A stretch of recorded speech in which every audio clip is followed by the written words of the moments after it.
I go ahead and get started? I think it's 11. Yeah? Is that okay? Okay, good morning, everybody. My name is Leah Treat, and I am the director for the Portland Bureau of Transportation. I have one quick housekeeping item for you all. There's a sign-in sheet here. I don't know if you can hear me or not. Can you hear me if I'm not on the microphone? Okay, so there's a sign-in sheet here. If you want professional development credits for attending this presentation, please sign in on this sheet. So I'll pass it around. You only have to sign in if you want professional development credits. If not, just pass it along and we'll collect it at the end of the presentation. Okay. Great. All right. So this is the panel on the sharing economy and the future of the personal automobile. Baby, you can drive my car. So from my perspective, and I think for Portland, this is a pretty nicely timed panel. So tomorrow, our city council is going to be hearing from the Portland Bureau of Transportation on a contract amendment to our proposed bike share system. We have our intention of launching in 2016, so this is a critical moment for us. But also, for the last few months, the city and the community have been grappling with the issue of how to integrate rideshare services like Lyft and Uber into our transportation system. Also, the sharing economy is a really compelling topic because it touches really fundamental political and economic topics: climate change, changing different demographics, economic growth, transportation equity, innovation, and fairness, to name a few. So if you take climate change and economic growth, for example, Portland has developed a very ambitious climate action plan that calls for a 30% decrease in daily per capita vehicle miles from 2008 levels. It's very bold. And according to the plan, this reduction needs to be achieved by 2030. At the same time, the Portland metro region is one of the fastest growing in the country. Our region is forecasted to grow by over 600,000 residents in the next 20 years. So if we want to manage that growth and meet our climate action goals, we're going to have to diversify the transit and transportation options available to Portlanders. I think it's an interesting and still open question to what extent the sharing economy in the form of bike share, car share, and ride share can contribute to these shifts. I'm very interested in hearing what our panel has to say about this and other aspects of the sharing economy. So let me introduce our stellar panel we have. First, we have Jennifer Dill, and she is the director. I can't say this, Jennifer, I'm sorry, I'm going to botch it. Nohad Tulin, did I say it right? Toulon School of Urban Studies and Planning at Portland State University, and also the director of TREC, the Transportation Research and Education Center here at PSU, which houses the National Institute for Transportation in Communities. She teaches courses in transportation policy and urban planning methods. Dr. Dill's research focuses on the relationships between transportation, land use, health, and the environment, with an emphasis on bicycle and walking. Next, we have Tommy Hayes. Raise your hand. Yay! He is the transportation policy manager at Lyft, where he works with planning organizations, transit agencies, researchers, and environmental groups to measure Lyft's impacts and advance ride sharing as a sustainable mode of transportation. He previously worked as an advocate at the Natural Resources Defense Council on a range of climate and conservation policies. Tommy received a BS in Environmental Science and Anthropology from the University of Notre Dame and an MBA MEM in Business and the Environment from Yale University. Third, we have Jason Wilde. He's the Marketing and Operations Manager for Spin Lister's peer-to-peer bike share network in Portland. He was instrumental in building the peer-to-peer rental network in Portland and is also responsible for the multi-phase rollout of the new Smart Bike Share initiative in Portland set for this year. He is also president and organizer of the Inferno LLC, an extreme obstacle course adventure race he founded in 2012. He earned his BS in marketing from Oregon State University. And last but not least, we have Amy Lester. She's a postdoctoral scholar and transportation demand management researcher at the University of South Florida's Center for Urban Transportation Research. She is also a training support specialist in the Social Marketing in Transportation Certificate Program at USF. She has conducted research on community-based approaches to social marketing of campus car share at USF, as well as a study on users' perceptions and use of the campus car share program. So those are our panelists, and that's the order in which we're going to speak. They all have slideshows, and so I'm going to ask you all to hold your questions towards the end. We should wrap up in less than an hour, and then we'll go through a Q&A. So thank you so much, and please join me in welcoming Jennifer.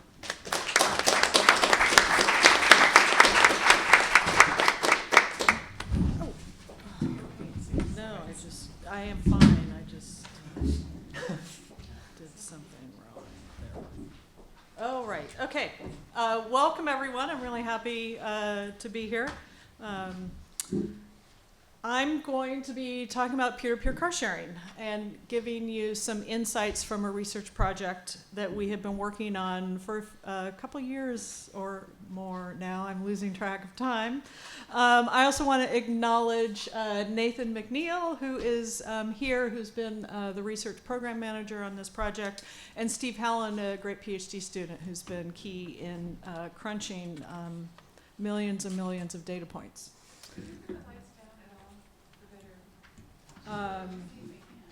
I think one of those. I don't know how to do it. Is there a technical resource here? Oh, That help? yeah. Yes, I think that is perfect. Assuming it still works for our video. All right. Okay. So what am I going to share? I'm actually not sharing my car or bike today. I'm going to share some information. First, I'm going to give you a very quick background on the project and the peer-to-peer car sharing system, and then I'm going to present some results. So quick background. Let me just ask, how many of you have heard of Get Around and understand what it is?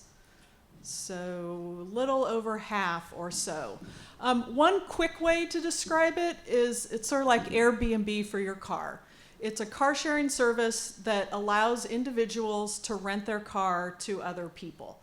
And Get Around is one company that provides this service. They've been providing it in Portland since 2012, and they are also in other markets throughout the country, including the San Francisco Bay Area.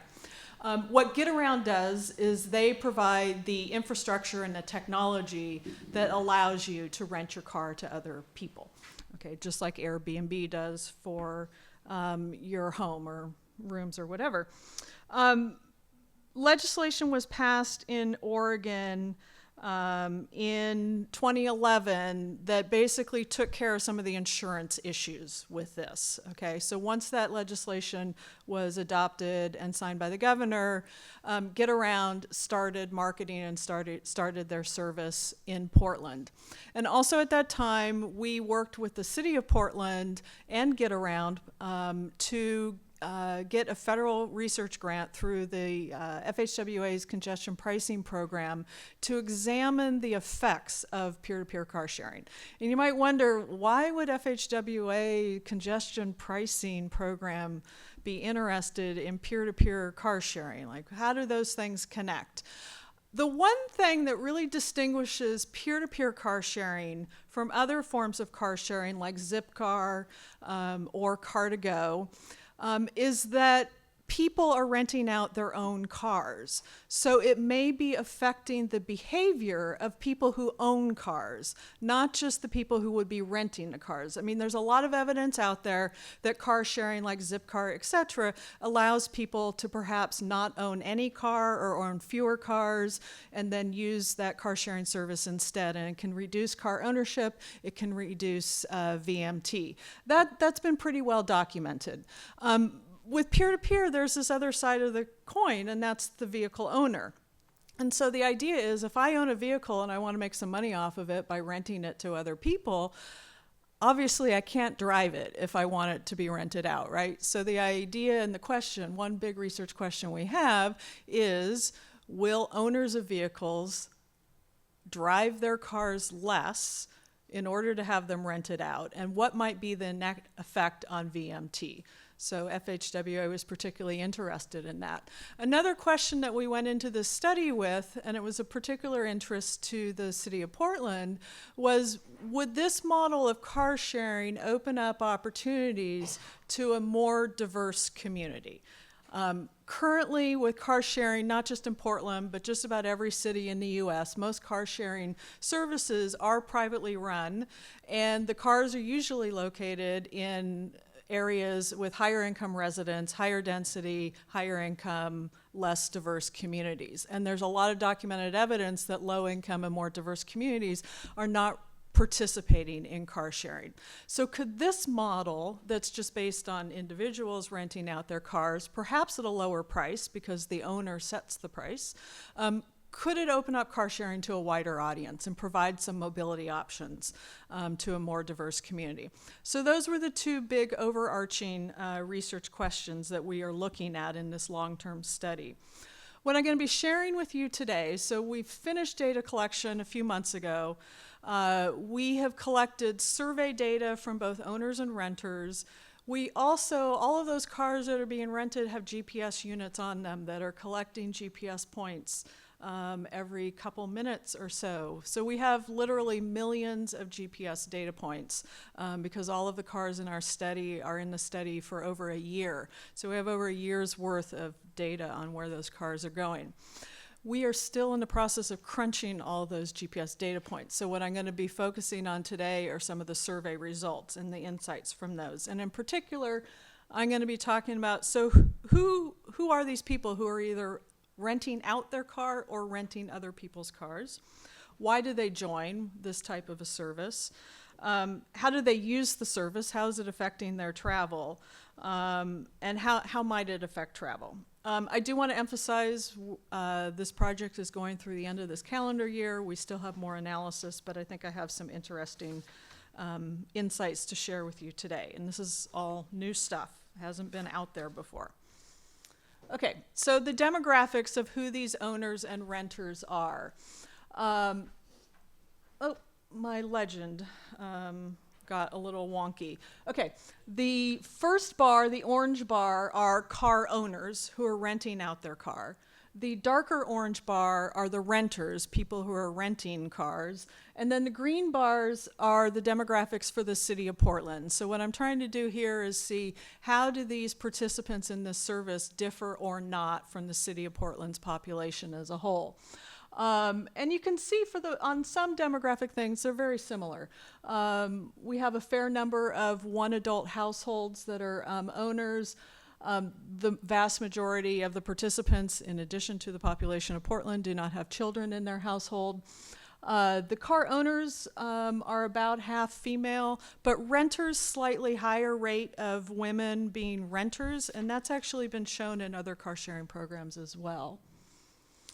As you might expect, this is something that younger adults are definitely more attracted to. So both on the owner side and the renter side, a much higher share of the people in our study were between 18 and 35 than the general population. So those are the early adopters to this type of sharing economy. Racially, the demographics sort of match the city of Portland. Our people participating in the program and the study definitely more highly educated. And again, that's something that we've seen in other car sharing research as well. And then with respect to income, it's actually fairly similar to the demographics of Portland, both on the owner side and the renter side. Some small differences, but not big differences. One thing that is surprising, at least to us initially here, again, this orange, the light orange bar are the car owners. Nearly 60% of the owners who participated in our study only have one car in their household, and that's the car that they're renting out. Okay, that was a surprise to us. So we sort of anticipated part of the market would be extra cars in a household. But no, they're renting out the only car that they have. As you might expect, though, the renters, most of them are actually in a household. 65% are in a household that already has no car. So these are people who are already pretty multimodal, and about 25% or so do have one car in their household. So we are starting with a pretty multimodal group to begin with, both on the owner side and the renter side. So the owners, you can see here about a little over half of them regularly drive alone to work, at least before at the start of the study. That compares to 64% for the city population. They're definitely more multimodal than the population as a whole. They're more likely, in particular, to be riding their bike to work, which explains why they can maybe rent out the only car that they have in their household. The cars in our study, from the owner perspective, were driven an average of 4.3 days in the last 7 days. So these are cars that are being used, but perhaps not intensely, because they're biking and taking transit. So why did the owners decide to participate in a program? I mean, remember, when this started out, brand new, car sharing was not new, but this idea of renting out your own car was new. So these are really early adopters to this new type of service. The vast majority just like the idea of it. 84% said that they did want to make some extra money, so there is a financial incentive. 71% said, you know, I don't drive my car very often, so it's a shame for it to sit unused. Again, that sort of fits with the idea of the sharing economy. They like to try new things. A lot of them actually also wanted to participate in the study as part of their motivation. Renters, a wide range. Again, this whole idea of they just like the idea, okay? So this is something, the sharing economy is something that both on the owner side and the renter side is attractive for these participants. Membership was free from the renter side. And then we had a lot of questions on here about sort of car ownership. And so in particular, you see that our renters, some of those other options for renting a car, whether it be another car share or a rental car agency, were more expensive, so they were hoping this would be less expensive. I sometimes need a car or an extra car specifically for transporting goods, and you'll see that come up a bit later. Cars are too expensive. You know, being able to rent this extra car gives my household a lot more flexibility, things like that. 33% are doing it because they wanted to participate in the study. Okay, so again, I said that one of the reasons that we did this is to see how in particular it might change the owner's behavior. And that's sort of a new question for car sharing research.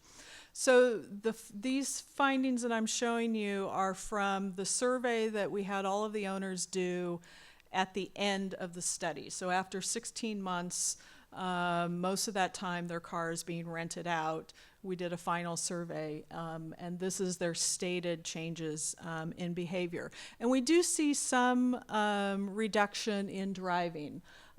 So you'll see 37% say that they drive the vehicle that's being rented, the driving of that vehicle decreased, but it's not necessarily all being shifted to another vehicle in the household.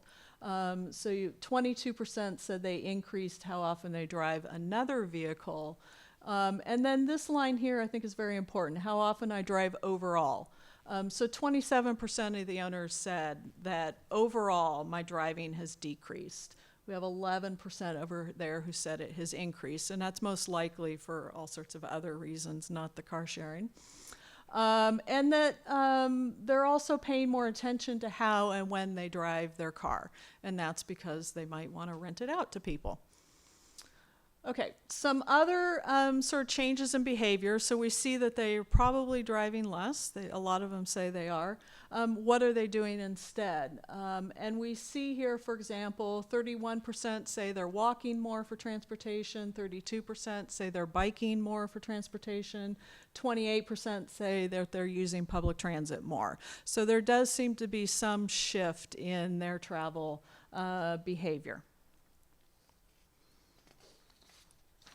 Now, one thing, though, as the research went on, again, we went into this study, it's something that has not been researched before, peer-to-peer car sharing, brand new service, a little hard to anticipate all of the behavior. What we definitely found is that there are a lot of car owners who participated in the service and in our research who actually, over the time period, their car never actually got rented out for whatever reason it might be. Some car owners didn't maybe make it available at the right hours and at the right price, at the right location. There's real range in how often the cars got rented. And so what this is showing, we divided all of our car owners into 3 groups based on how often their cars got rented out. The 0 group, the low group, and the high group.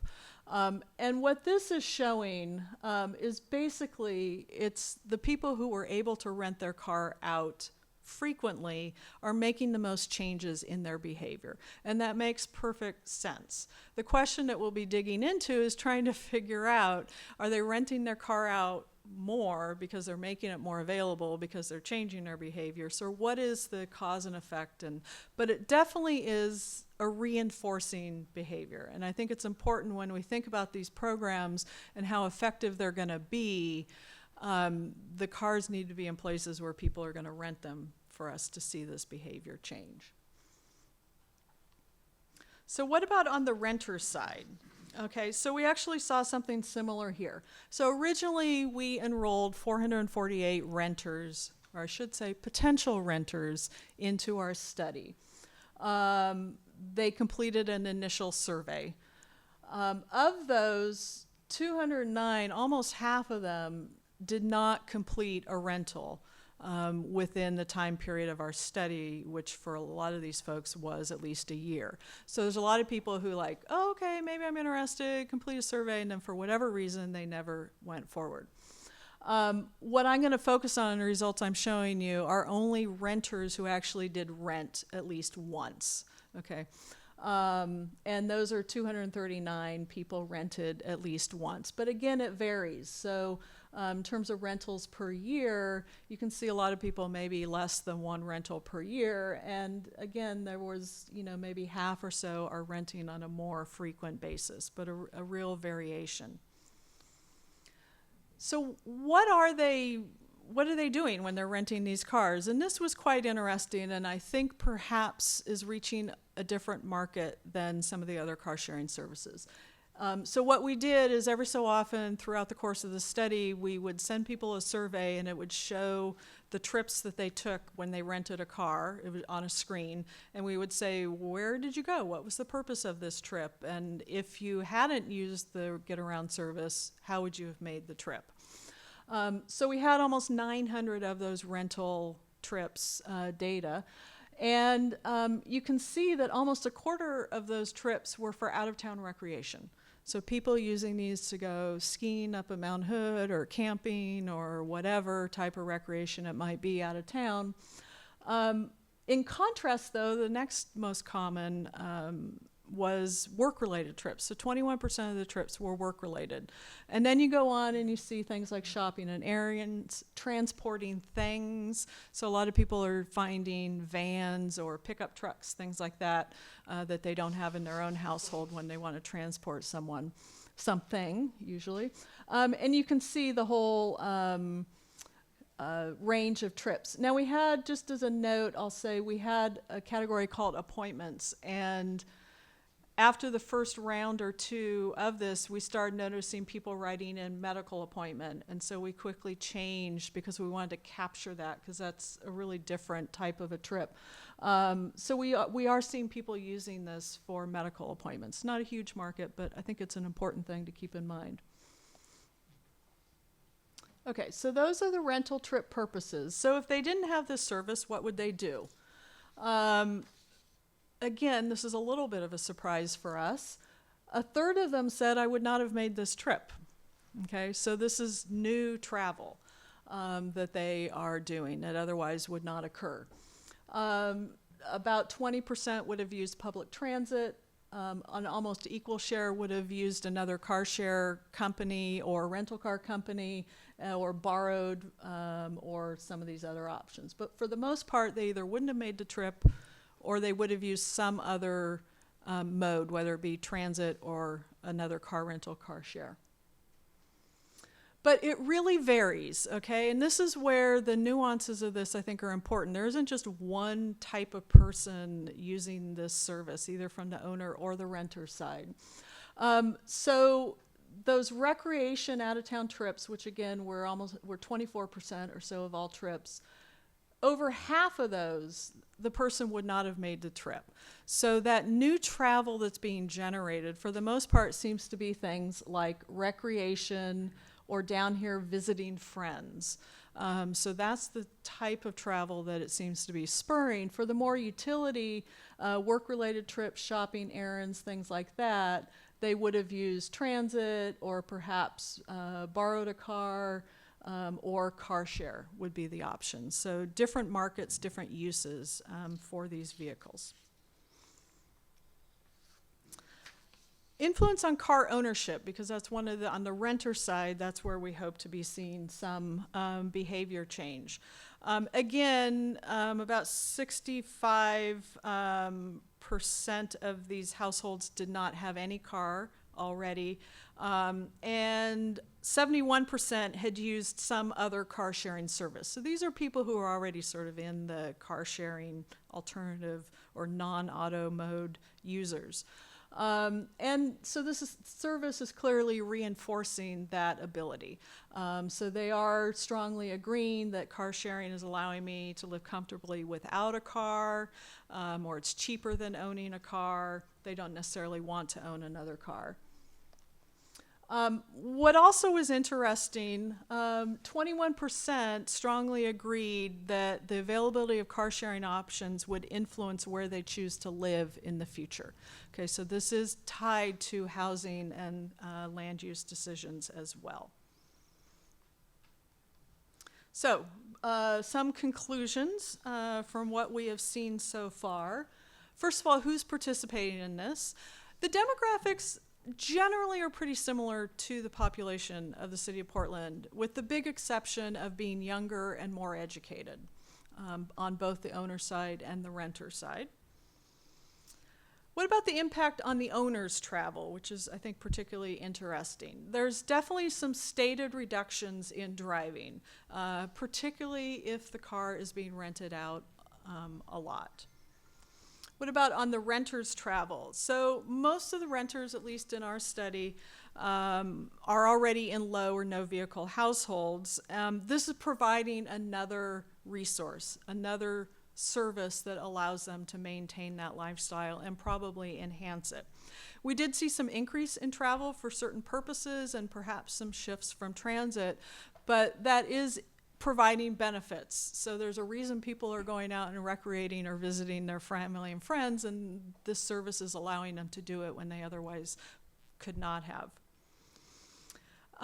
The question that I said in the beginning we wanted to answer was, is it providing mobility options for lower income households?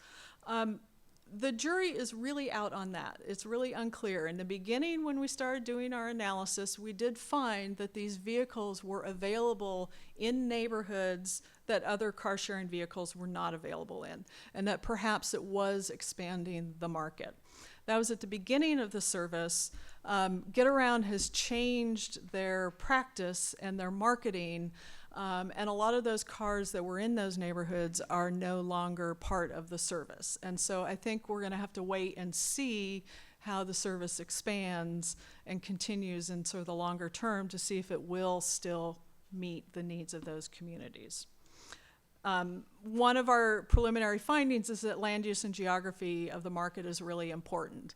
That it's really important to have, I would say, mixed income communities. So you have people who perhaps are higher income, who have an extra car that they don't drive, or they can afford other options that can be rented out.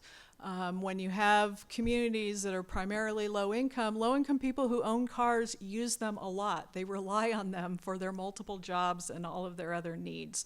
So I think mixed income communities are key to this type of service working.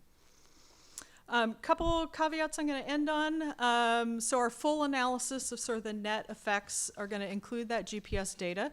We're going to explore some of those other issues like the geography of this. And then also these are, again, all early adopters. I think it's going to be interesting to see as time goes on, does it change? Do we start getting older participants, more diverse participants, et cetera? So thank you very much. I'm going to turn it over to our next speaker.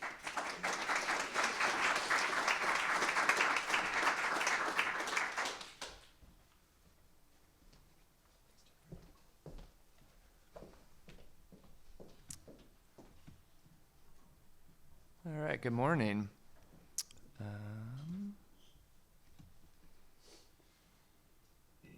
Okay, hold on to your retinas. There's going to be a lot of magenta this morning. And I'm Tommy Hayes. I'm the Transportation Policy Manager at Lyft, and I'm part of a fairly new team that focuses especially on transit impact, working with MPOs as well as environmental groups to figure out how are we fitting into this rapidly evolving ecosystem of so many shared modes, and kind of what is the big picture, connecting dots, from A all the way to E, which is sometimes kind of a longer term look. And I was really interested to hear some of these preliminary findings on Get Around, because we're kind of at a similar stage with ride sharing. So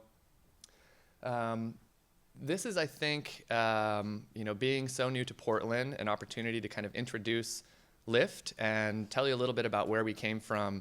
And I think it's instructive in seeing where I see us going, which may not be exactly what people think. So this is the very, stock slide that my boss, the Director of Transportation Policy, and I always use. And this is sort of the core motivation for Lyft's founding, which is basically that bundled up in the massively underutilized resource of empty seats in cars are traffic congestion problems, air pollution problems, just this huge inefficiency that on the one hand seems like an obvious opportunity to extract gains from, but also carpooling has been declining for 30 years since the oil crisis, and I'll get into a bit about why mainstreaming carpooling is so hard and why it's so worth it.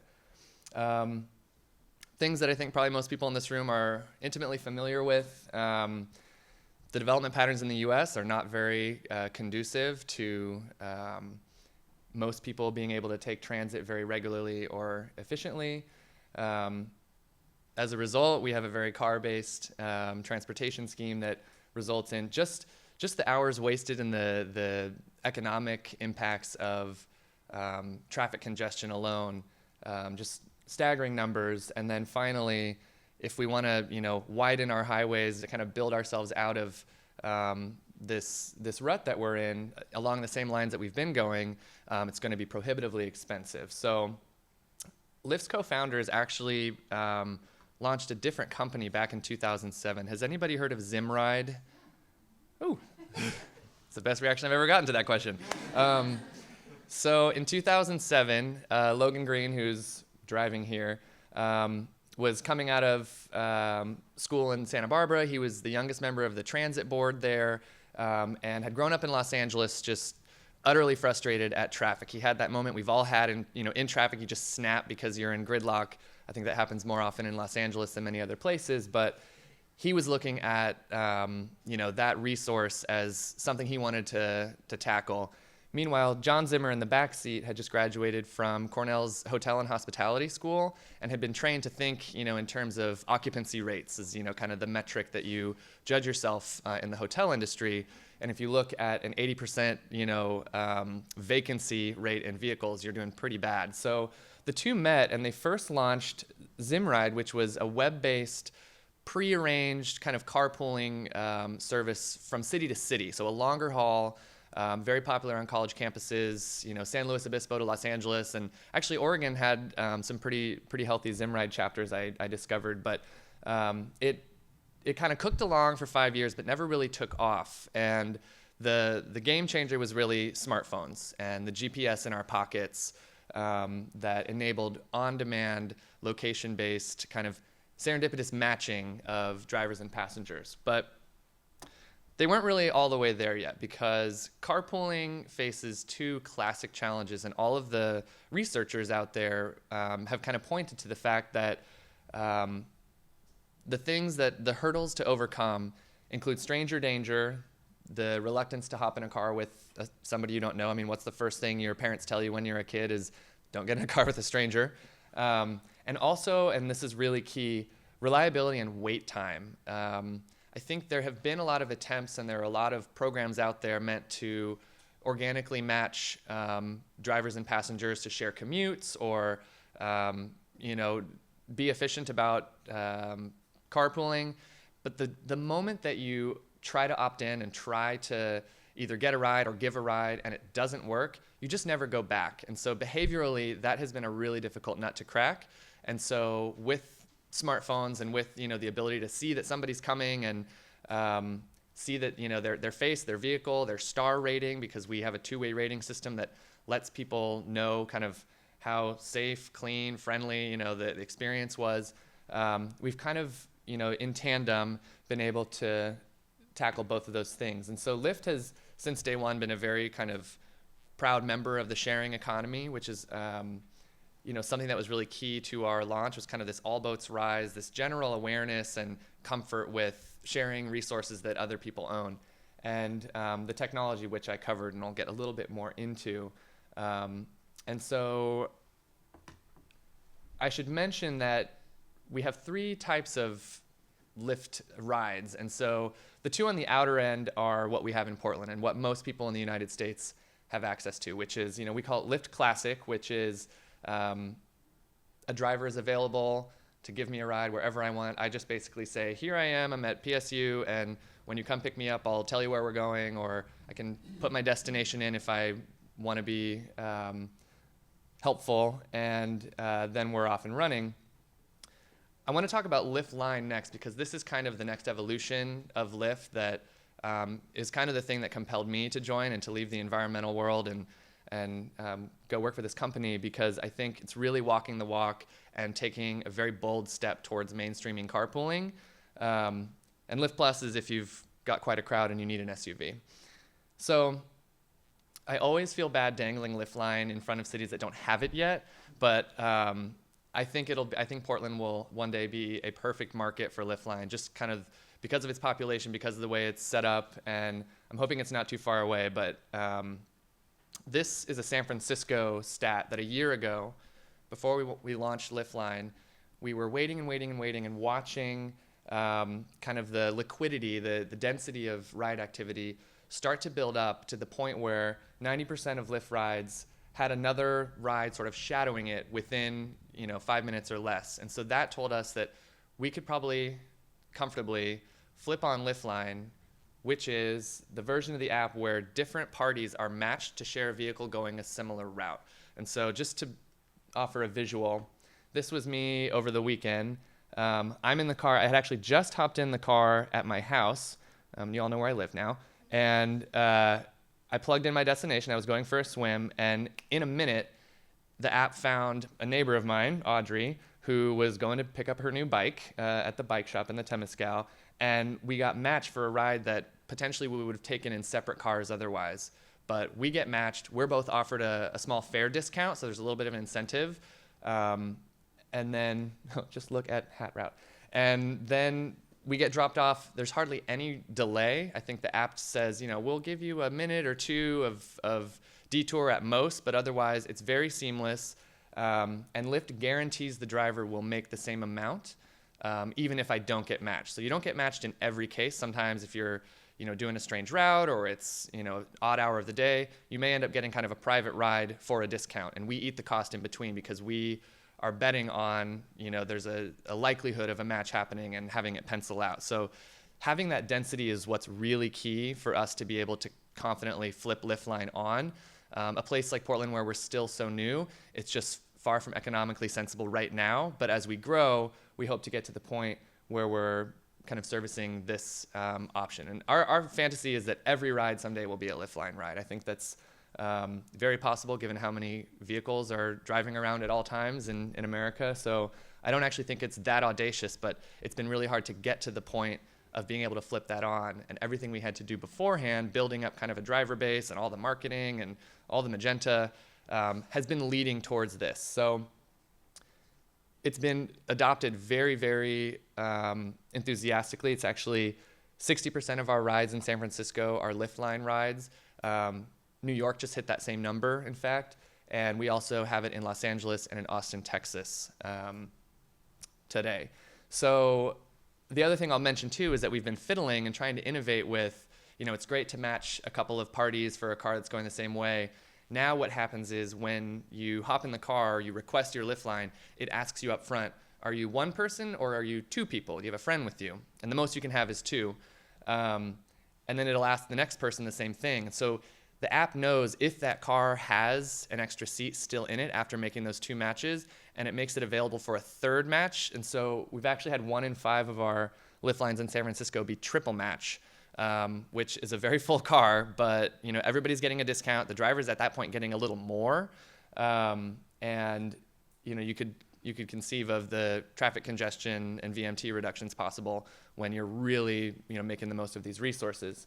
So the other part of my job has really been looking at what is Lyft doing in sort of this first mile, last mile world. This is this classic problem in public transportation, and I think that a lot of the shared modes that are out there now in tandem are presenting a compelling alternative to car ownership, because we now have so many different ways of getting around when we leave our house in the morning, when we leave work. If we have to do kind of a triangular trip, there's kind of a solution for every little trip that does not mean you're driving by yourself in the car that you own. And transit's a huge part of that. And our CEO was recently on stage, was asked a question, do you feel like you're trying to replace public transit? Are you guys cannibalizing transit? Kind of a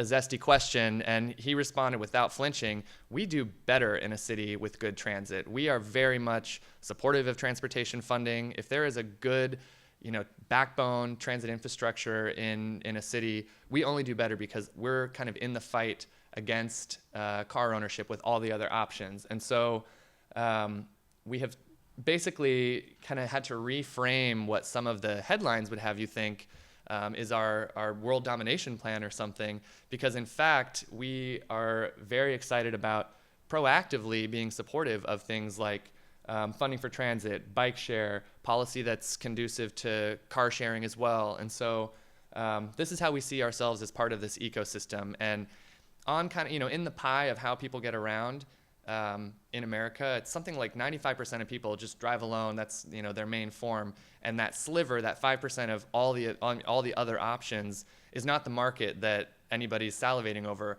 It's growing that crescent and basically eating into car ownership. I think that's a much more exciting space. So before we got really proactive with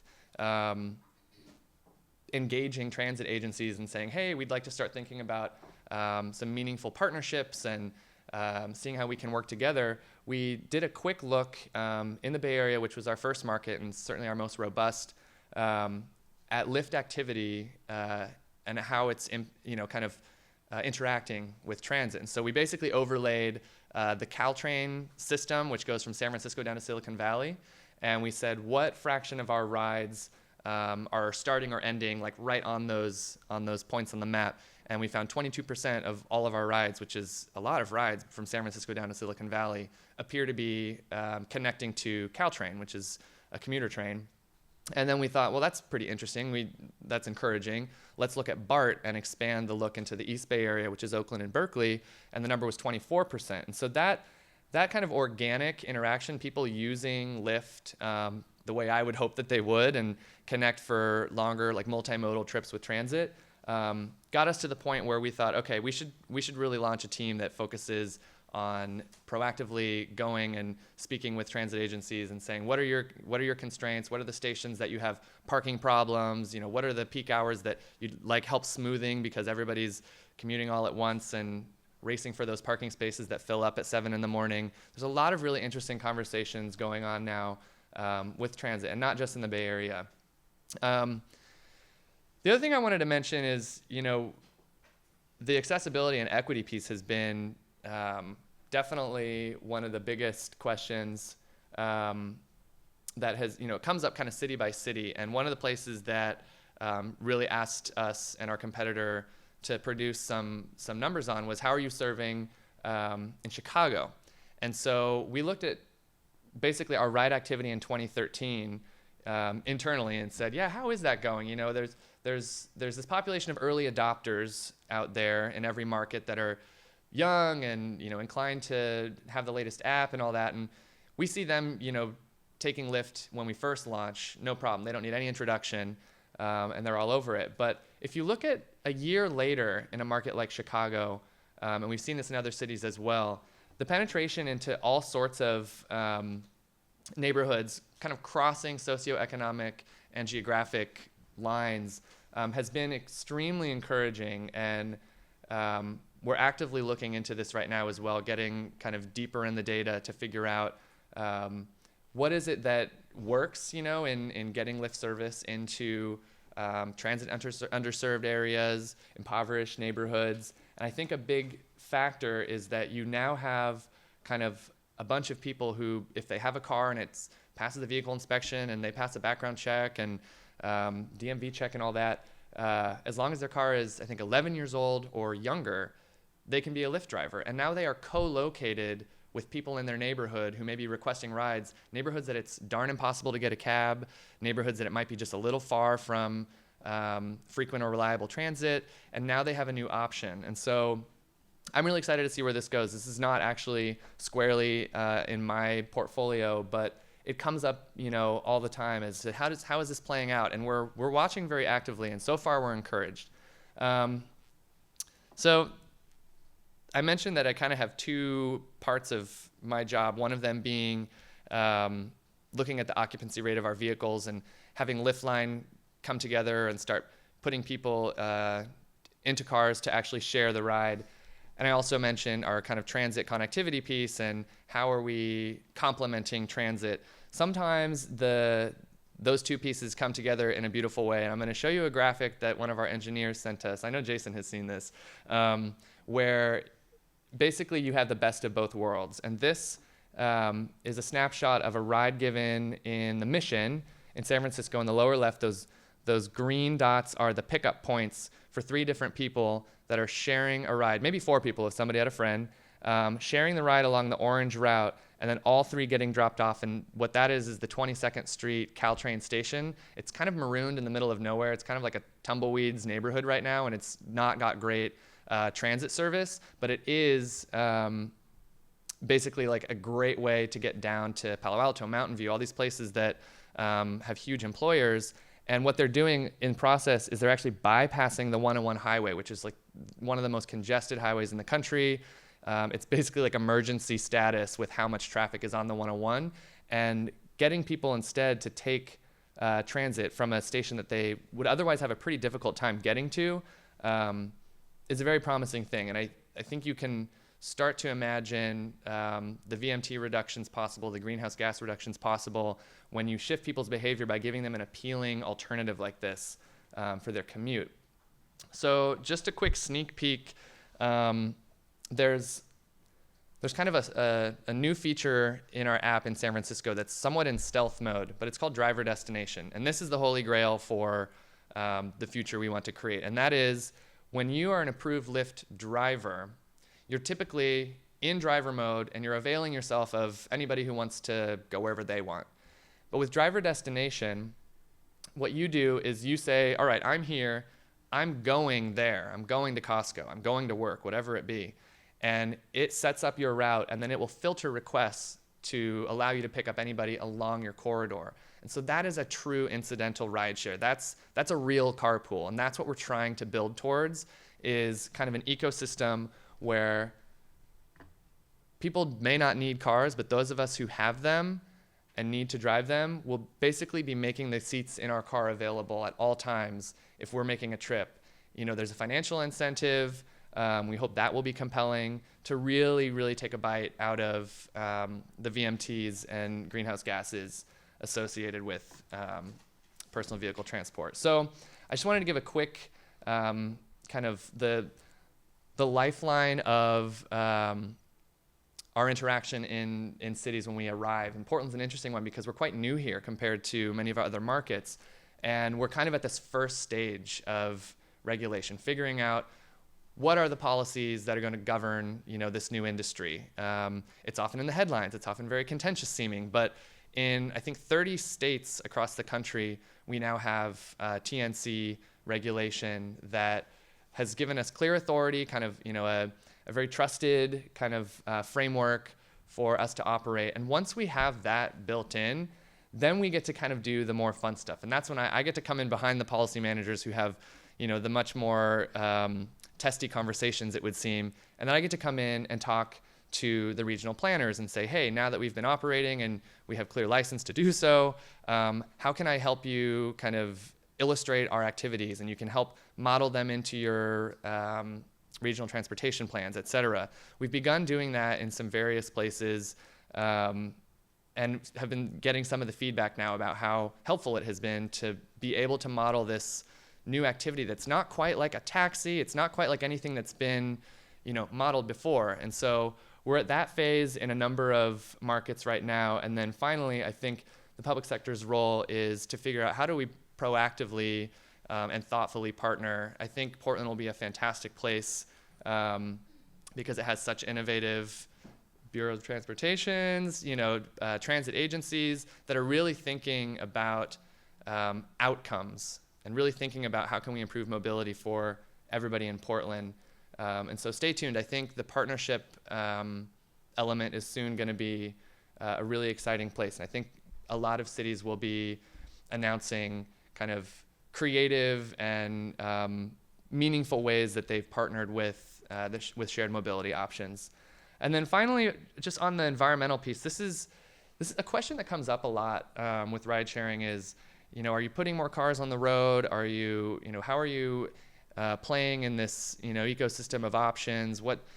The jury is kind of out because the research is only now being undertaken. And recently I was in Sacramento lobbying for some environmental bills based on petroleum reduction goals to say, we are very confident that the net impact of our operations are kind of a secret weapon in the fight against, petroleum use, car ownership, low occupancy vehicle trips.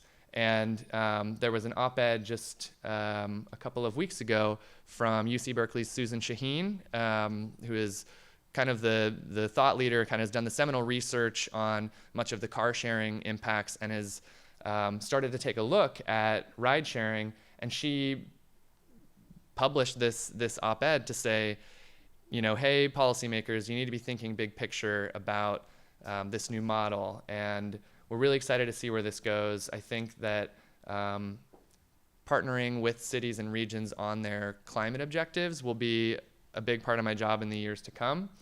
And this is a map of our coverage area in Portland. And, just to take a step back and say that we are still very new here. And the things that, I get excited about seeing as we kind of build up density, they're coming. And as we've only been here for a few months, I've been really, really encouraged at the reception we've had, the growth that we've seen. I think Portland is a really lifty town, or maybe Lyft is a really like Portlandia type company, where culturally kind of embracing shared resources and really thinking differently about the way we get around is, I think it's a city that could really do a lot to teach other cities the way it already has, basically.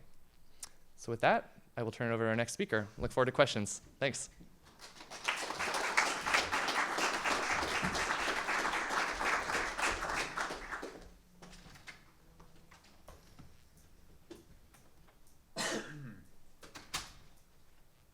Thank you for prepping that for me. Yeah. Hi, my name is Jason Wilde. I do marketing and operations for Spinlister here in Portland.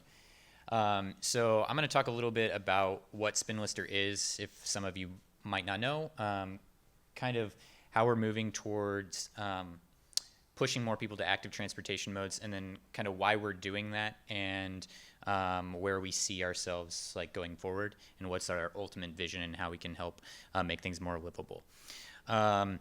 So first off, to preface everything, so in comparison with Lyft and Getaround, if they're in the early adopter stage, we're in the early adopter stage. So we don't have that many statistics. So mine is going to be more focused on vision as opposed to what we've already seen.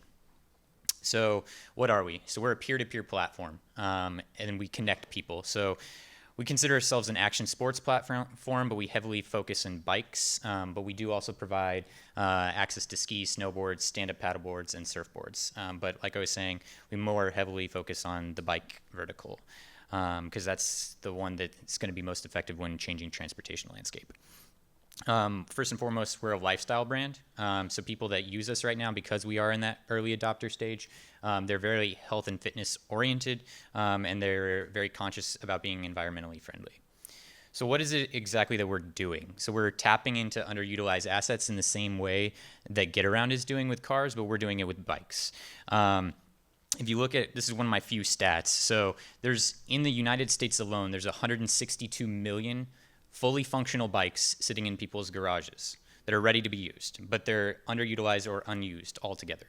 If you compare that to like traditional city-owned bike shares worldwide, there's about 700 cities that are doing bike share. Of those 700 cities, that accounts for about 800,000 bikes. So just the unused bikes that are sitting in garages in the U.S. alone is roughly 200 times the number of bikes that we have fully operational in the bike shares around the world. So that's a pretty staggering number that shows a ton of growth potential and a ton of opportunity to be able to be tapped into. So why do we do it? We do it mostly because we're cyclists. We think bikes, if I can get the pointer. I don't know how to get the pointer, but bikes are better than cars. That's what we think. We're cyclists. We like to be active, and we're hoping to push people more towards that. So we want to provide more bikes to more people in more places. We want to do it on a global scale. Hopefully, that'll lead to decreased dependence on car ownership and through the use of an active alternative. So, like I was saying, we see ourselves pushing towards the active transportation. That's our part in the entire puzzle. It's one that, as people start to work less in physical labor jobs and more in sitting at desks, people are more apt to be open to active transportation as an alternative because they're looking for that. They don't get it. They're not picking cotton in the fields, the majority of us. At least they're not digging ditches. There are a lot of people that are doing those things, but I would say that the majority of people are moving towards a more professional and technical jobs, and they're going to need that ability. So although people are more open to it, that doesn't mean it's going to be easy. It doesn't mean that it's a given, that it's just going to happen overnight. There's still challenges, and the challenges are plentiful, actually. So one of the biggest things is access. So access is the biggest hang-up when it comes to people using an active form of transportation. Very similar to GetAround, the nice thing about our peer-to-peer platform is it's not tied to anything specific. It's a global platform. Anywhere in the world you can list a bike. You can make it available to rent or share, and it's not tied to density. So just because the city of Portland is successful with SpinLister doesn't mean that the city of Roseburg, which is where I grew up, which is super tiny, about 3 hours south, and it's like 20,000 people, the opposite of dense. So it doesn't mean that can't also be successful. So that's ultimately our goal, is to provide access in as many places as possible. So again, more bikes, more people, more places. That's ultimately what we're about. And when it comes to the equity question, that's kind of the hinge of things. The crux of the issue is the access part. And while traditional bike share that's city owned may be able to provide bike share infrastructure within the city center, once you start to push farther out into Gresham, into Troutdale, into all those different places that aren't as dense, that it's not financially feasible to put a bike share platform or more infrastructure out there, we can fill that gap. Because ultimately it's the people that are owning those bikes, and they don't have the costs and the overhead associated with running those bikes. So once you have access, you need to make it convenient. That's another big hang-up. So obviously the invention of the smartphone made that super, super easy. So these are some screenshots of bikes that we have in Portland, San Francisco, and New York. Obviously all very dense areas, but the crux of the thing is at scale.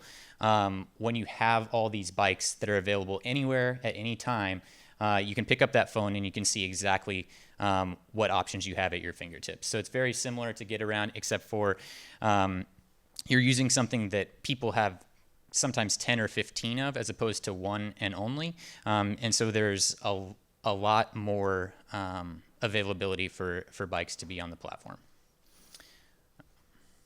So beyond that, you have a choice. So that's probably the most, probably the coolest part about our platform. You're not tied into one specific thing. So with traditional bike share that's city owned, with a lot of other alternatives, you're tied into one specific thing. Traditional brick and mortar rental space, you go to it and you're looking at the 5 bikes that they have, and they all look very, very similar. With us, you have the ability to not only filter by size, height, style of bikes, but you have the ability to choose all sorts of things. So I'll give an example. So just this last weekend, which is why I probably have a little bit more gray hair than I did earlier, we did a XOXO conference, and we provided bike share for about 150 people. And we did something that we have never done before. We brought a bunch of bikes from City of Portland listers, and we brought them into one location to share with the conference goers. The great thing about that is the choice came in. So there are such a variety of bikes. We had tandems, we had vintage bikes, we had cruisers, we had racing bikes, we had mountain bikes. And so that's the thing. When you're coming to a place like Portland, if you want to cruise, you can cruise. If you want to tandem ride with your girlfriend on the waterfront, you can tandem ride. If you want to go mountain biking, you can mountain bike. The mountain biking thing is tough because if you're 6'6" and you're coming into Portland and you want a mountain bike, good luck finding one. But on a traditional platform. But if you use SpinLister, if you use our platform that's peer-to-peer based, you're bound to find somebody that size that has that available to you. So at the end of the day, the biggest thing is cost. And so the economic impact, as with Get Around, is very much twofold. So I would say that from the owner's perspective of a bike, you have the ability to make extra revenue. It's not a primary revenue stream. We've never said it would be. And that's kind of falls in line with the Get Around platform. The reason that this appeals to the everyday renter of a bike hinges more so on the possibility that the price is going to be lower. The cost is going to be less to them because they don't have the overhead to run and operate. They're not out to make a profit. They're out to make something extra. So it's just a secondary choice. And so ultimately that's kind of the benefit. So, and this guy's blindfolded. I'm not really sure why. Anyway, so how do we fit in the ecosystem? So like Tommy was saying earlier, it's just bike share and bike alternative transportation actively is just one piece of the puzzle. So you have Lyft, you have Uber, you have Get Around, you have Zipcar, you have Car2Go, you have taxis, you have transit, you have city bike share. You have all these things that are coming together that's going to help remove us from car dependence. We're very early on in the process, but ultimately what we're trying to do is create a bike share platform that's going to remove some of the burden from local governments on being forced to fund really expensive systems by providing something that can layer in and be a complement to them. That platform is going to put money back into the individuals that own these bikes, which is great because that's going to stimulate the economy on a local level. And that's a win-win for everybody. And then on top of that, we want to create a platform that's agile enough to keep up with the ever-changing landscape that comes with changing technology. And we think something that's not tethered, something that's free-floating, something that has the ability to be shared on demand. That's kind of where that is going. And so that's where we're trying to move. So the vision ultimately, we want to bring a fully sustainable bike share to every city and suburb throughout the world. Ultimately, we want it to be peer-to-peer because we feel that something that's owned by the people, that's for the people, is going to be the best way to get many bikes to many people in many places as fast as possible. So that's me.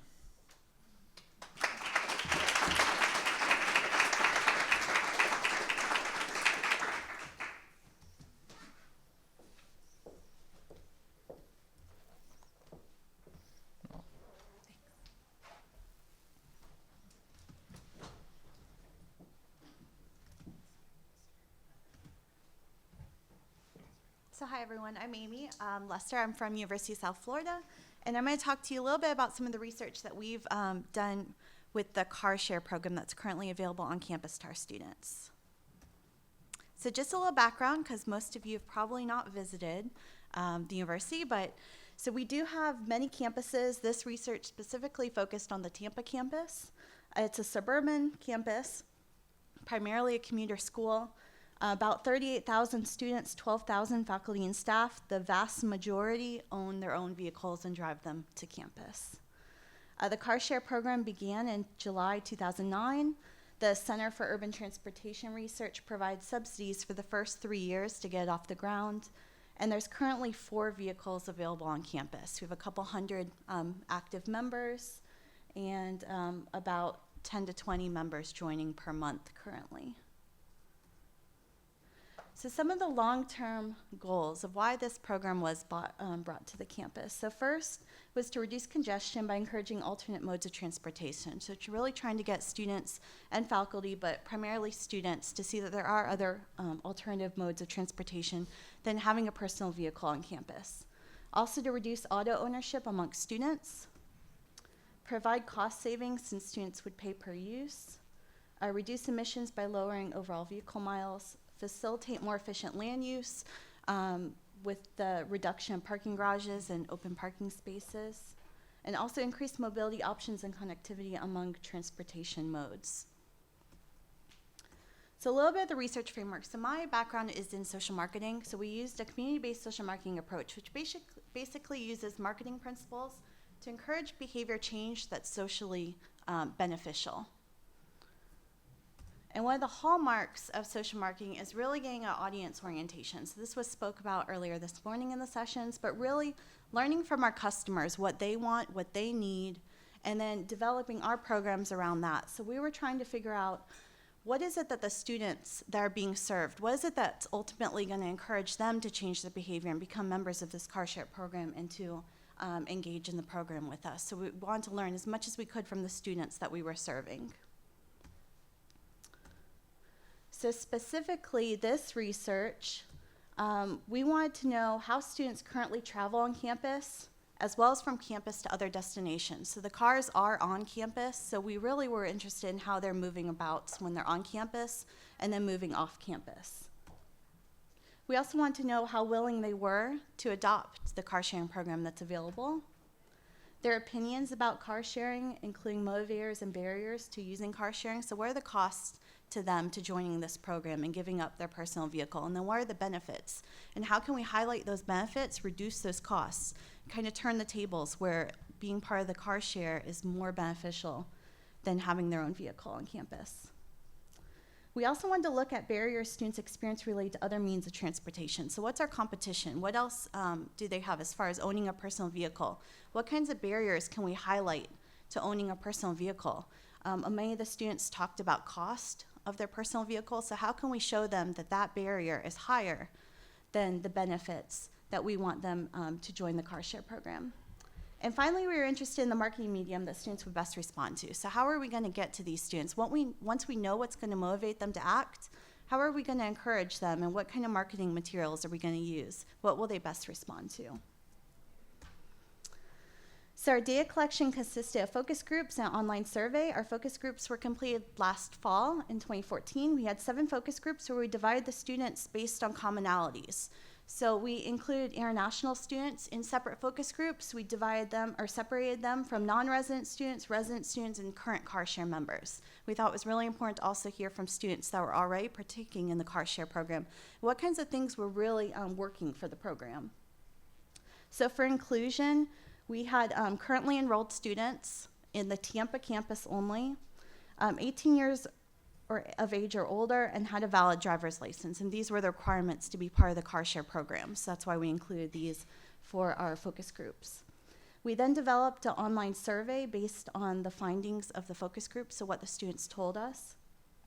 And then for the inclusion criteria was similar. However, we dropped the valid driver license requirement. In the focus groups, a lot of students talked about using car share as a carpooling service where they could join up with friends, and possibly only one person needs to have the driver's license. So we want to hear from those students as well. So just some of our characteristics. So 29 students complete focus groups. We had the survey of 270 students. A little difficult getting a hold of those students. Unfortunately, our university doesn't allow us to contact students directly through any of the university mediums. So we use some kind of creative ways to have students complete our survey, but still a good number of students. Female, most were female. Small percentage were international. The overwhelming majority were full-time. Most were non-resident. 70% own their own vehicle, and 62% of them from the survey students say that they pay for the majority of their transportation expenses. So some of our findings. The first thing that was really interesting that we found, we were asking students what the trustworthy sources of information were going to be. If we were going to talk to them about the car sharing program, traditionally it's been, and this is a program that's privately run by Enterprise, so traditionally it's been an Enterprise representative on campus speaking with students about the program. So we wanted to know, well, what would be the best source of information if you were going to join the program?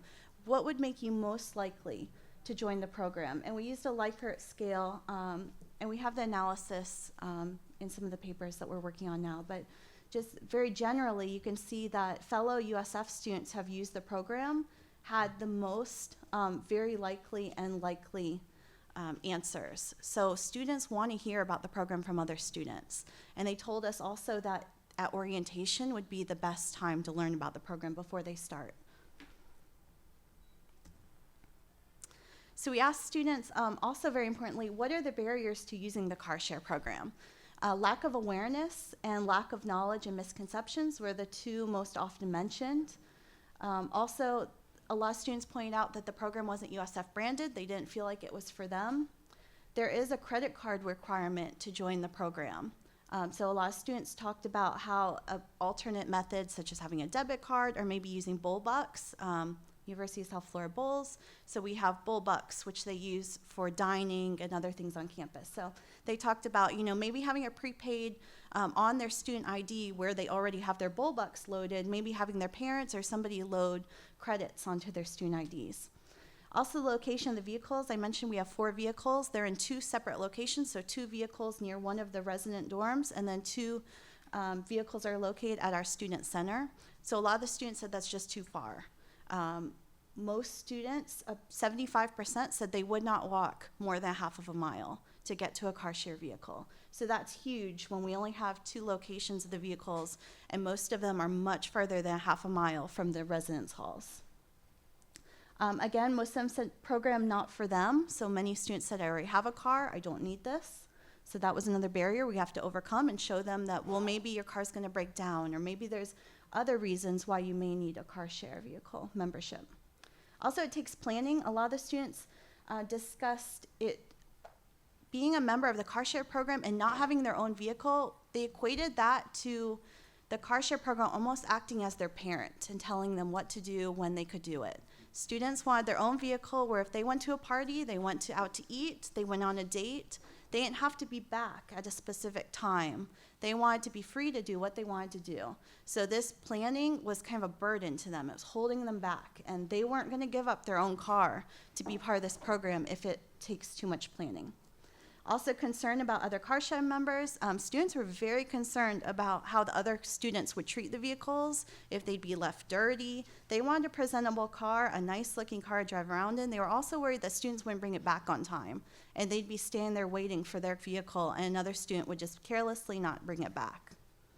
And then also, since we did have a lot of international students that respond, they talked about the unfamiliarity with driving around USF and just in general, just driving in the United States as well. So I'm just gonna go a little bit into more detail on 2 of these just to highlight. So lack of awareness. In our focus groups, we heard overwhelmingly 6 out of the 7 focus groups, and again, because one of the focus groups was current car share members. So all of the focus groups that weren't composed of car share members talked about that most students on campus don't know that this program even exists.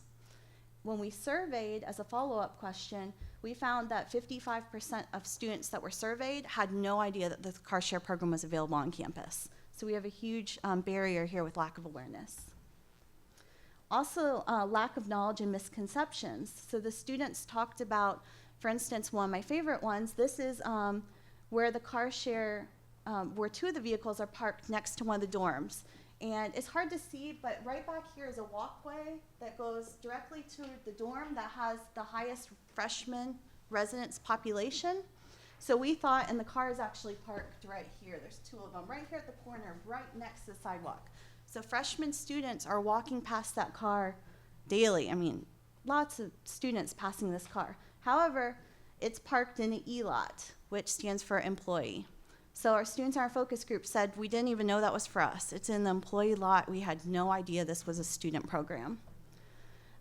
Also, when we asked students, so this is some of our survey questions. These are the students who were knowledgeable about the program, so only 45% of students. But of them, only 81% knew that the program was available to students, faculty, and staff to rent vehicles by hour or day. 78% of students knew that you only had to be 18 years old to rent the vehicle, and only 50% knew that fuel and insurance was included in the hourly rental, which is huge when we talk about cost with our students. So some of the benefits of the car share program, some of our findings and what we'd like to highlight. So first, students valued convenience and flexibility. And they talked about this could be a convenient option. It is on campus. It gives me flexibility. I don't have to depend on others for rides. The features of the car share vehicles are nice. They're roomy vehicles if I need a larger vehicle possibly, or if I need a more reliable vehicle. It does offer some cost savings. Provides freedom. Again, don't have to depend on others. It's a dependable backup vehicle. There is a lower age requirement to rent, so they only have to be 18 versus 21 or 25 with some of the other traditional rentals. There is an app which students really liked.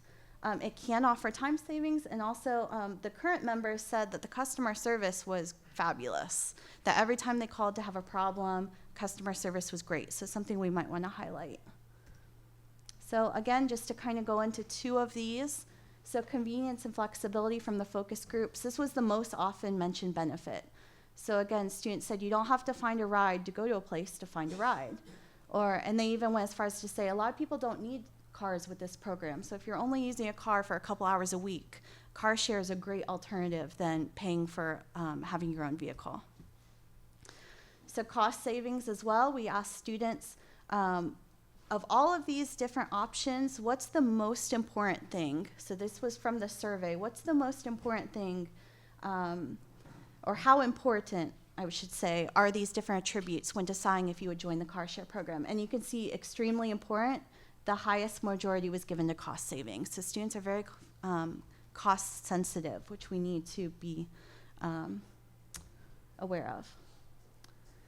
So just some conclusions. I know this was quick, so the identification of barriers and benefits is very useful to gain a better understanding of students' perceptions. So we found that some of our main findings, students are price sensitive, so cost was identified as a major barrier and benefit. They value freedom, flexibility, time, and convenience. Majority of students are unaware of the program. There's a lot of misconceptions regarding what's included in the program features, and importantly, students trust other students. So lastly, again, since my background's in social marketing, I just kind of wanted to give, this is very preliminary. This is just kind of idea of what we could do with these findings. So say we wanted to develop some kind of campaign to really promote students to become members of this program. So I picked priority audiences such as incoming freshman resident students. So USF just recently changed where all freshman students now have to live on campus for their first year. So that's a great opportunity to have these students join this program. And then also international students who often come to the campus without cars. So using the 4 Ps of the marketing strategy or the marketing mix. So products, some of the things that we'd want to highlight to students, a core product is that car share will give you freedom, independence, and cost savings. So some of our major benefits that students identified. The actual product is what we really want students to do is sign up and become a member. So join the car share program. Some of the price tools or strategies, when we asked students in the focus groups what would encourage them to use the car share program, they talked about rewards. And we asked, what kind of rewards would you like? And we followed this up in the survey. And students really like the idea of a reward-based incentive program like frequent flyer miles would be the best type of incentive. And then also a pledge strategy to not bring a vehicle on campus for 2 semesters. Since they already have to live on campus the first year, we really want students to see that they can live that first year on campus without a vehicle. There are alternatives. There are other modes. So place, students talked about orientation again, that this would be the best place to learn about the car share program, so we want to get those messages to them then. Have convenient vehicle locations. It has to be within a half a mile of the dorms, or just our students will not participate. And then also information available at the vehicle parking spaces. So either moving the vehicles to lots that aren't employee lots, or having it very clearly on the vehicles that these are for students to rent, providing information right there at the vehicles. Because as it stands right now, there's only a sign in front of the vehicle that says Enterprise Car Share, and it gives the student no other information about what the program entails or what it would be like to join. There is a website, but it's that extra step that maybe students aren't going to remember to do later. And then lastly, promotion. So students talked about trustworthy sources or other students. So we really want our student ambassadors who have used the program to go to orientation, talk with other students, tell them how important this program is and how much it can benefit them. And then also USF branded messages in vehicles, which we are working on now. Enterprise has been great about putting the USF logo on some of their new promotional items, and we're going to be putting USF promotional like emblems and things on the cars to really brand them as this is for USF students. This isn't an outside private entity coming in here. This is USF. This is for our students. And that's it. Thank you.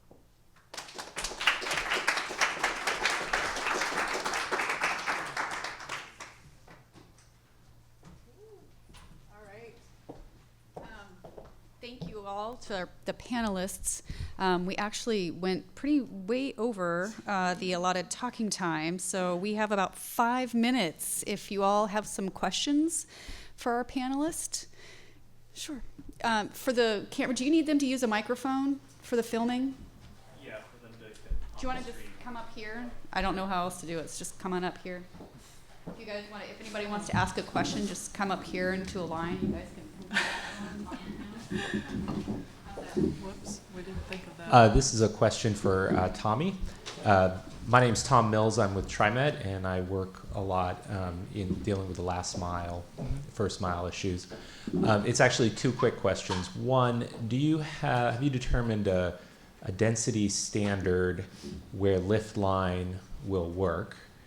Certainly there's a big difference in density between, say, New York, San Francisco, and, say, Austin, but it sounds like it's working in Austin, so I'm wondering if you've figured out what that standard is. And the second question has to do with the first mile, last mile. What do you know about the folks who are doing that? I mean, are they doing that on a daily basis? Are they doing, taking Lyft to transit to get to work? And are they paying 2 fares, one for the Lyft and one for transit? Or is that all still yet to be determined? Lastly, I want to say that TriMet, like you, we agree that TNCs are supportive and complementary to transit. Thanks, Tom.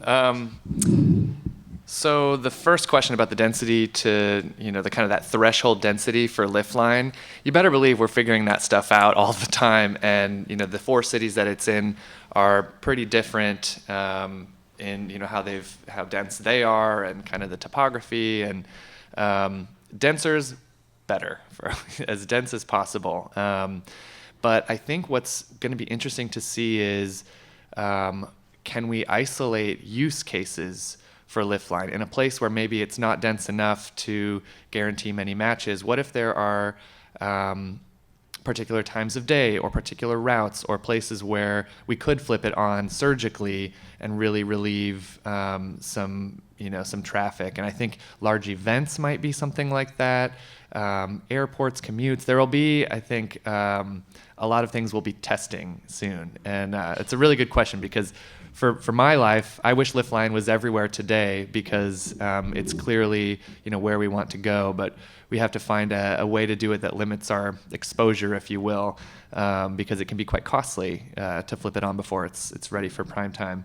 To your question about how are people using the last mile when we see them on the map, sharing a ride and getting off at Caltrain, we had to infer a lot, and our best tool at understanding what kinds of behaviors people are actually doing is to survey our riders. And so we've actually been collaborative with kind of experts in the field to say, how can we structure some simple kind of push surveys that can start to help us get our arms around how people are using this, how frequently. I think the commute is a big one. I think we notice, by time of day and stuff, a lot of people are using Lyft to connect with BART or other like regional rail is a really good use case for Lyft.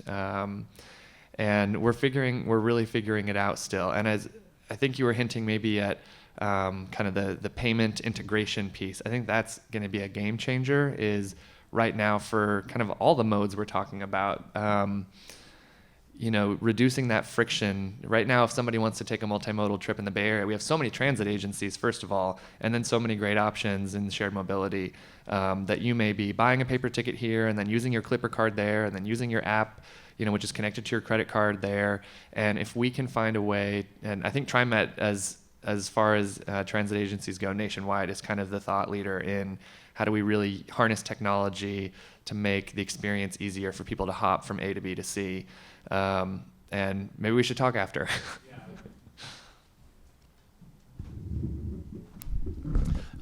Wish I could ask all of you questions. We don't have time. Great panel. Thank you very much. But for Tommy again, you used the phrase Holy Grail, and I was just curious. There's some articles you read that indicate, well, the Holy Grail ultimately, in spite of all the good things that TNCs can do, is to not wait, but hope that automated vehicles come as quickly as possible, and then you reduce the costs so much, and you're a business after all. So I wanted your thoughts on that, and also obviously you've had difficulties with taxi companies, and you might have difficulties with some transit too in the future. But I would think the biggest difficulty you might have is with General Motors and Ford and Honda and all that. Curious about your thoughts about that, if you've gotten any resistance from them. Are they taking a look at the long view and saying, holy cow, this could kill us? All right, I knew the automated vehicles question would come up. But I think, the short answer to that, things are changing so fast. And I think the question is not if, but when. And, there are some there's debate about how quickly we'll be in a self-driving car future. I think the way we think about the Lyft platform is we will always want to be the network that people think of when they're in the mobility mindset, and that similar to how AT&T and Verizon are a service that is operated through your iPhone or your Samsung. Kind of no matter what the tool is, at the end of the day, we will be connecting people to it, hopefully, and you better believe I go to a lot of automated vehicle sessions to learn about that disruption, because it's coming in pretty quickly, and I think it's quite exciting for a lot of efficiency and environmental and safety futures. So that's that. And then what was I wanted to answer your third question. Yeah, so this is really interesting. I mean, I get up here and I tell a very receptive audience about how we want to reduce the need for car ownership, right? But what about this massive industry that relies on selling millions and millions of cars? I think what my nice answer to that is that the way we've developed and the way that, America is, we're not going to be rid of cars anytime soon. But I think we could have better cars. And I think there's been an interesting, there's a lot of motions at Ford, at GM, trying to adapt to and figure out how do they play in this kind of new mobility future. And I think you'll see cars that are perhaps designed with these kinds of activities in mind, whether it's smart, kind of infotainment stuff that is kind of ready for you when you have a car. They assume this person might be on a rideshare platform and might be using driver destination to get to their job. Let's find a way to make it as hands-free and as seamless as possible. So I think that there are some exciting kind of innovations coming from the car companies themselves, and many of them have invested in rideshare companies. It sometimes makes the headlines. You think that's counterintuitive, but I think there is so much room for innovation in this field. We have not really made a lot of changes to the way we get around in decades and decades that I think there's plenty of time for everybody to kind of get a piece of it.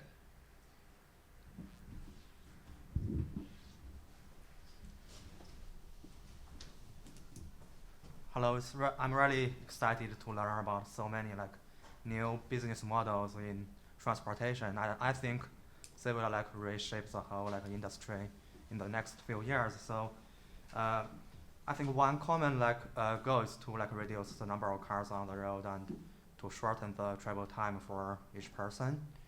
And the one characteristic is all these new models are data driven. So my question is do you have any plans for open data initiatives? Are you doing this now, or do you have plans in the future? So to make your data open to the whole research community or all the people in the world or something. I'm an advocate for open science stuff. Yeah. So yeah, I want to learn about your opinions or practices in this area. Thanks. All of them for all of you. Yeah. Thanks. So I'll start. So that hinges on, obviously we're data driven, but it hinges on a good deal of privacy. And so that's the one tricky part when you're dealing with people's locations and how they move around cities and all that kind of stuff. I feel like that's something that's coming. It's just trying to find the point at what people are comfortable with at an opt-in or just an opt-in part. Yeah, I think privacy hinges, even though people are open to it, I would say the vast majority of people are not. And being public companies, we have to be sensitive to that. So while we would all love to share the data, I don't think that's something that's coming too soon. So I'm going to chime in, and then also I probably have to get us to lunch soon. I think this points to really a big difference with these types of services that is really changing transportation policy. It's something new for us because these transportation services are primarily being provided by private industry, which has different motivations and needs and et cetera. And as opposed to our traditional public transit and highways and everything else has been largely public and government driven and more open to sharing data and collecting data, et cetera. And I think it poses a lot of questions beyond just sharing data. It poses questions, the equity questions, for example, really highlight a public versus a privately provided transportation service. And I think that there's definitely roles for both sectors, and I think it's really important for the public sector to be figuring out what is our role. We maybe don't want to over-regulate, but on the other hand, there's some public benefits that we want to make sure that we ensure, and how do we find that good balance and the partnership to do things like open data, share data, et cetera. So. But I am sorry. Leah, is it okay if I cut us off? Yes. I have a really quick question. Super easy. Okay. Okay. First of all, I hope no one refers to lift line as a jitney, even though that is technically what it could be in some places in the world. I have a question for Jennifer Dill, and someone already mentioned last mile. I think it's fascinating when you think about the possibility of car sharing to solve two problems. and one of them is the last mile problem in a certain way. In a specific case, it's the reverse commute issue. So for example, if someone is driving their car to a park and ride in the suburbs, and someone else has an errand to run in the suburbs coming from the center city. And I was curious if you were able to collect data that enlightened us on this issue, because I think it's a fascinating way to give people mobility options and significantly reduce the level of midday travel that takes place in an urban area. Yeah, we haven't been able to yet. The vast majority of our car owners are leaving their car at home to be rented. Some of them are leaving it at work to be rented. But I think it is. There are some other models being used elsewhere, for example, of leaving your car at the airport and having it be rented while you're off wherever at the airport. So I think there's opportunities for that. We haven't necessarily seen it yet in the Portland example. So. All right. I'm hungry. Thank you all so much. It was a great panel. Really appreciate it. Y'all enjoy your lunch.